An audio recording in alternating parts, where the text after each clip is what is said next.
الله بالخير. لعل الولايات المتحدة اعتمدت نهجا جديدا في سياستها الخارجية قائما على الصفقات. تقوم الاستراتيجية الترامبية على قطع رأس القيادة القائمة في تلك الجغرافيا المفيدة المستهدفة وتنصيب بدائل لها مصالح تجارية محددة وروابط دولية لتولي إدارة الموارد وخصخصتها على رأسها النفط وإبقاء الدولار حيا. نعم، ضربة فنزويلا كانت هائلة، لكن الدولة صمدت، الثورة مالت ولم تنكسر. يحميها الانضباط والوحدة والصبر.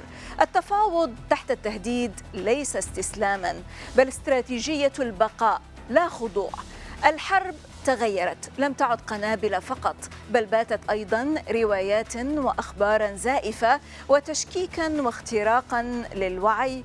الحرب النفسية في الصدارة الآن، تهدف إلى تفريغ القيادة من الداخل. هذه هي عقلية الأفول، قوة آيلة إلى السقوط تقامر بجنون لتؤجل لحظة الانكشاف.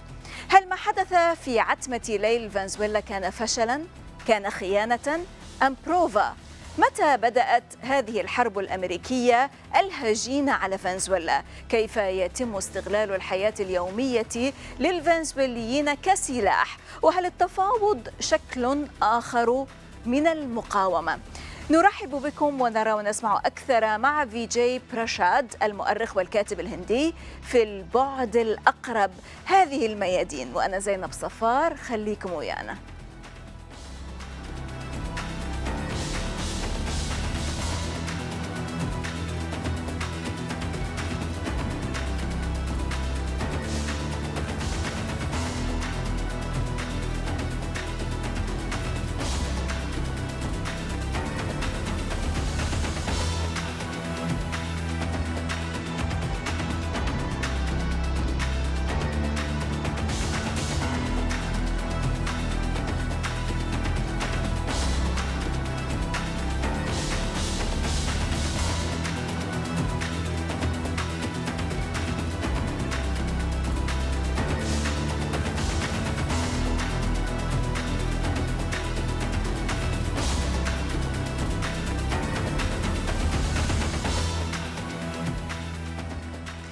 Salam and welcome to Al Mayadeen. This is Zainab Al Safa for the Proximate aspect, and my dear guest is Vijay Prashad, Indian historian, author and journalist, joining us from Santiago, Chile. Vijay, absolutely great to have you. How are you doing? I'm doing well. I can't say that I'm doing great. The world is in such disarray, trying to figure it out, really. Let's try to figure it out together. Let's dive right into Venezuela, Vijay. The US has been going after Venezuela for over 25 years, since 2001.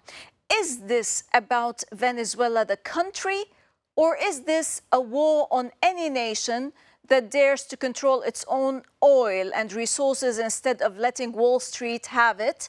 A nation who decides to head east and have equal relations, for example, with Russia, with China, and with Iran? Well, this story actually should begin in Iran in 1953, when the United States government, the British government really in the lead, and the old oligarchies of Iran helped overthrow the democratically elected government of Mohammad Mossadegh, because Mossadegh wanted to nationalize the oil, use the oil wealth of Iran to benefit the Iranian people. And the British, the United States, and others decided this is not allowed, that the people of the global south, the people of the third world, should not be allowed to benefit from their own resources. The resources, in fact, are for the benefit of the old colonial powers. What happened in Iran in 1953 has happened sequentially since then. 1954, Arbenz in Guatemala, and you go all the way to Chile in 1973, the coup against Salvador Allende, who tried to use the wealth of the copper on behalf of the Chilean people. Hugo Chavez in Venezuela pushes the organic hydrocarbon law in 2001, not unlike the policy of Mossadegh in Iran in 1953. And they, of course, tried a coup against Hugo Chavez in 2002. He was arrested, the government was overthrown, but then millions of Venezuelans came onto the street and they brought him back to power. It's an incredible story in Venezuela. The United States continued to deepen the pressure against Venezuela. Barack Obama, US president, signed an executive order. It was tantamount to the suffocation of the country, like the blockade against Cuba. And that's exactly what's been happening for these 25 years. It's not just an attack on Venezuela, it's an attack on the global South. In the context of the pressures that you talk about, Vijay, you call it hybrid war, sanctions, financial strangulation, information warfare. But in plain English, how did the United States weaponize ordinary Venezuelan life, making people unable to get medicine or food, for example? How do you turn someone's daily existence into a weapon, and why? It's very easy to do if you control the world financial systems. What the United States started to do in 2015, deepen in 2015, is to close access to international credit, prevent shipping companies from taking the oil outside Venezuela, prevent Venezuela from being able to be paid for the oil that it was able to deliver outside, and then seizing Venezuelan assets outside the country, including gold, Venezuelan gold that was in the Bank of England. So once you close the tap on finance, you starve the country of funds.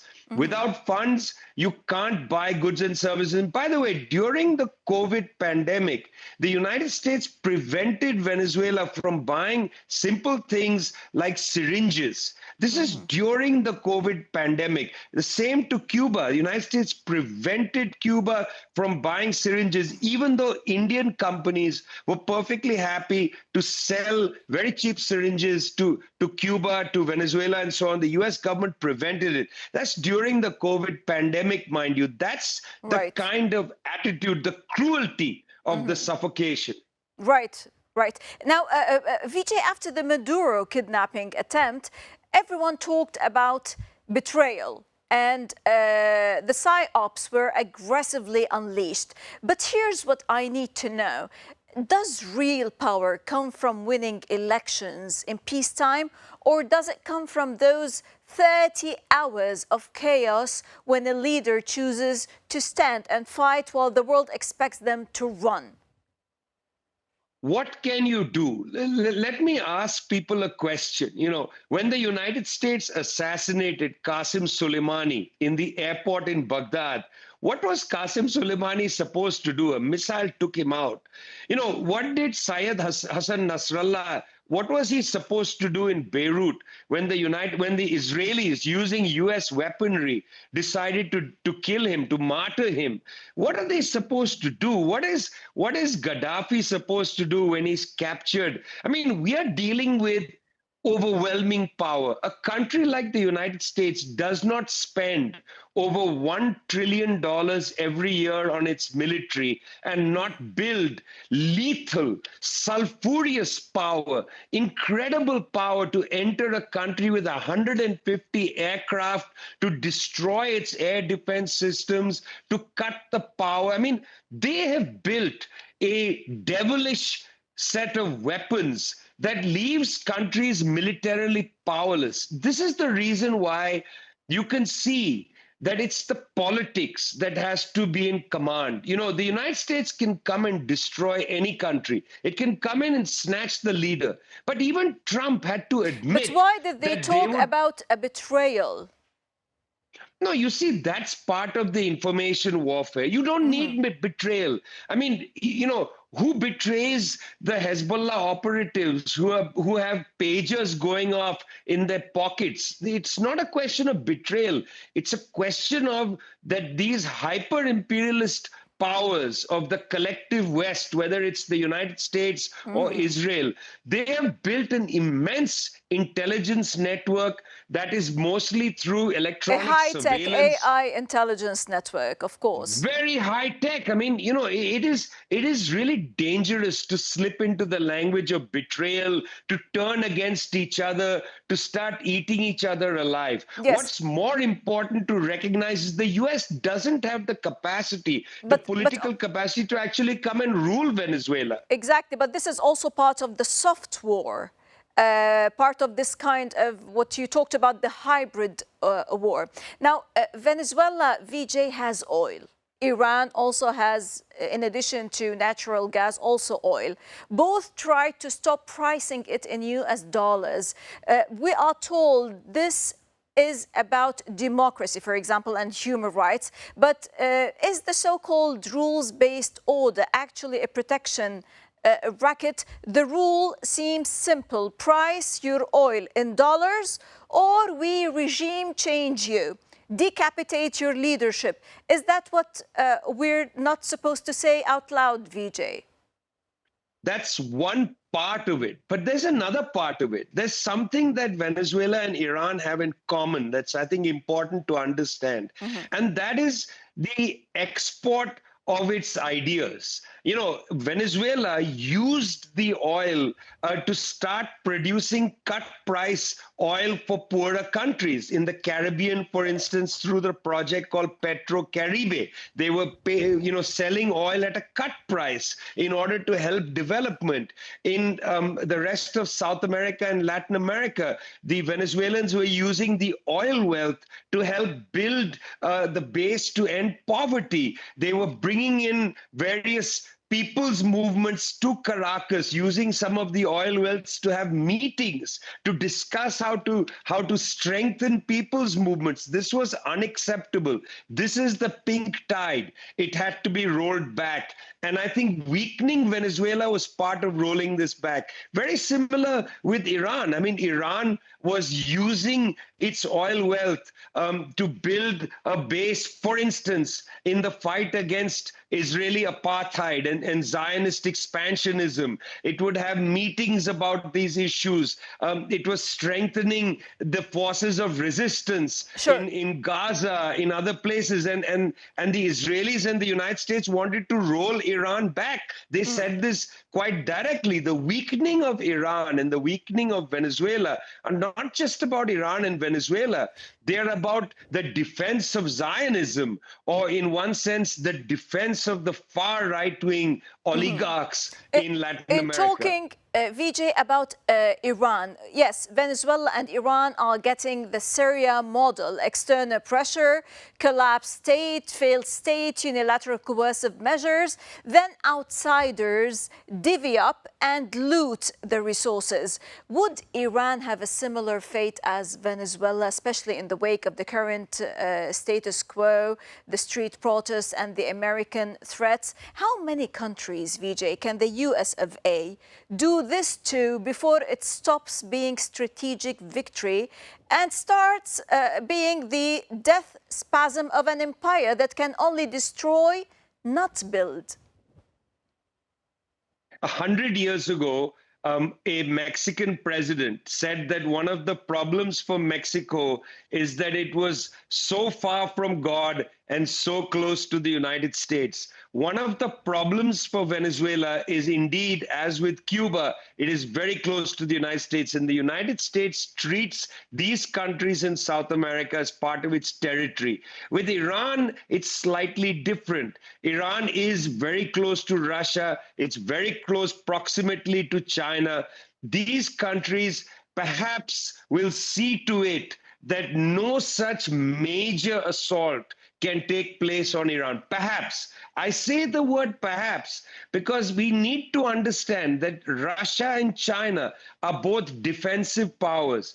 Russia could not save the government in Syria, remember. Even though it had a military base in Latakia, it could not.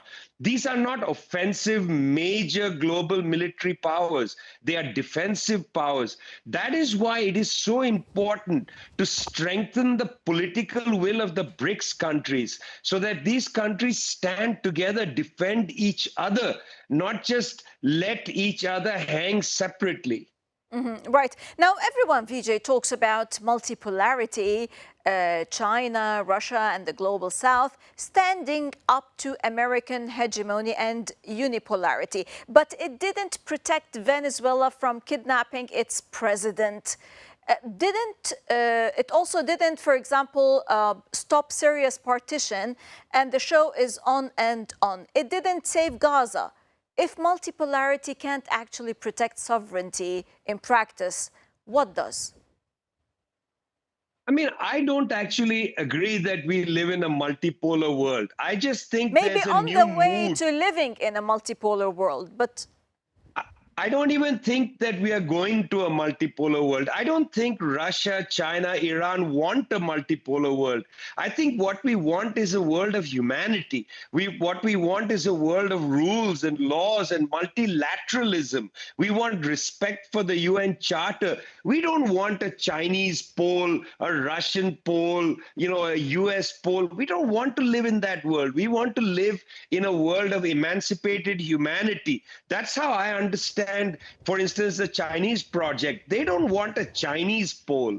They want multilateralism, respect for the UN Charter. It's a treaty. It's a treaty that countries have signed. For God's sake, respect it. That's exactly what I think we should be going towards. Right now, I mean, my great fear is the United States understands that there is no path for the US to rescue its economy. There is no way to onshore its industry. The only strength the United States has is military strength. And it's going to use that military strength, the strength over finance, to put tariffs on countries, to bomb countries, to do this kind of gangster stuff, to be able to exercise its strength. Countries need to come together. They need to let it be known to the United States that this behavior is unacceptable. Right now, we're not seeing the kind of outrage that we should be seeing. Even when exactly. the Chinese foreign ministry condemns what the US does, that condemnation is not enough. We need a UN Security Council resolution saying the United States conducted an illegal attack against Article 2 of the UN Charter. Why aren't our countries going to the UN and condemning the United States with a resolution? Why are we allowing the US to condemn us, but we never condemn it? Now, the US, of course, we know, Vijay, that the US and Israel both killed international and humanitarian law in Gaza. We watched it happen live. Now, Caracas, when international law is dead, you get failed states, warlords, imperial powers doing whatever they want, perpetual violence. Is the entire global calculus upended by this shift to what you'd have to call, for example, a nihilistic anti-values paradigm? Are we now in a world where there literally are no rules, just raw power?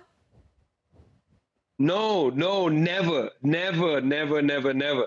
We have to insist on the integrity of the rules. I mean, I know the United States has walked out of 66 treaties. Marco Rubio calls them anti-American treaties. Let them walk out of it. But the treaties still exist. There are 193 countries in the United Nations. Just because one country, a powerful country with half the world's military spending every year done by itself, just because it leaves the treaty or it withdraws from something, doesn't honor the UN Charter, doesn't mean the rest of us should tear it up. No, the rules exist. We must insist on them. That's the reason why the Venezuelans, about 4 years ago, created the Group of Friends in defense of the UN Charter. Iran is a member of the Group of Friends. China is a member of the Group of Friends. South Africa is a member. We need to insist on the integrity of the UN Charter.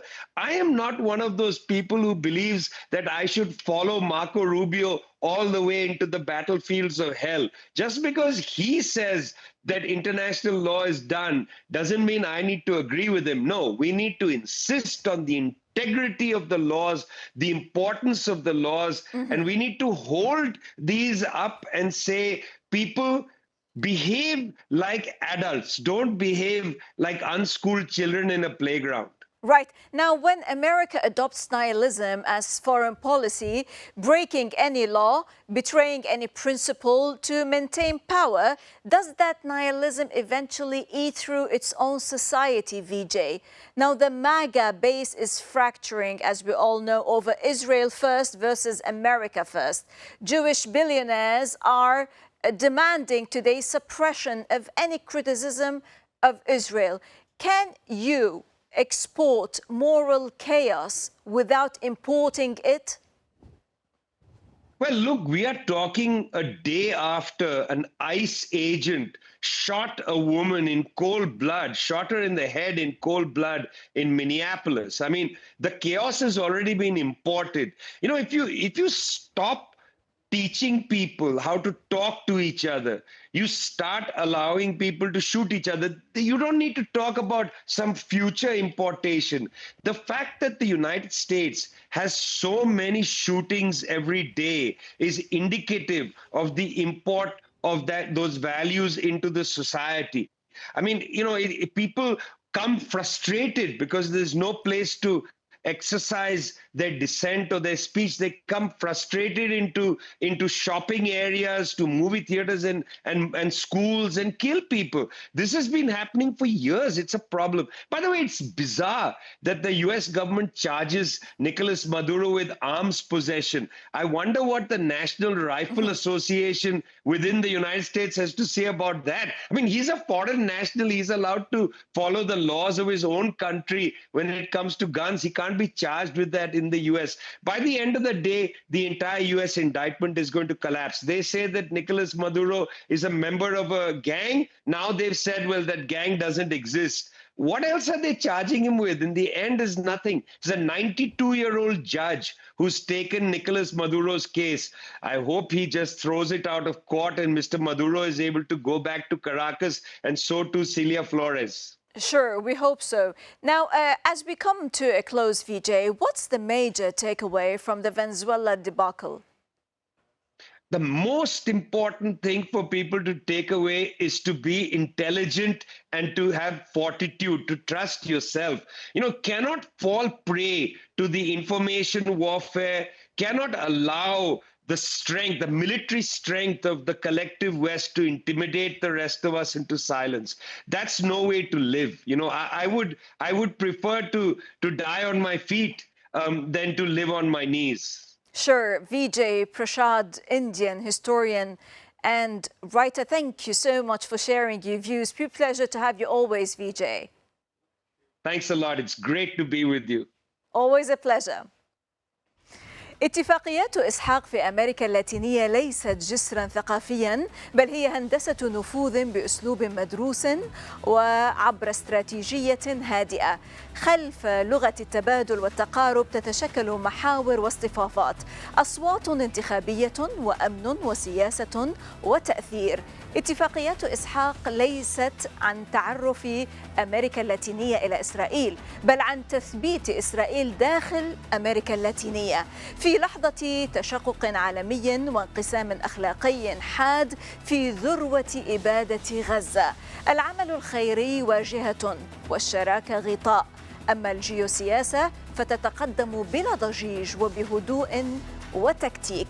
في الخلاصة، هل هذا تعاون ثقافي أم بناء ناعم لمحور توسعي جديد للسيطرة على نصف الكرة الغربي سياسياً واقتصادياً وأمنياً؟ من كل الميادين حياكم.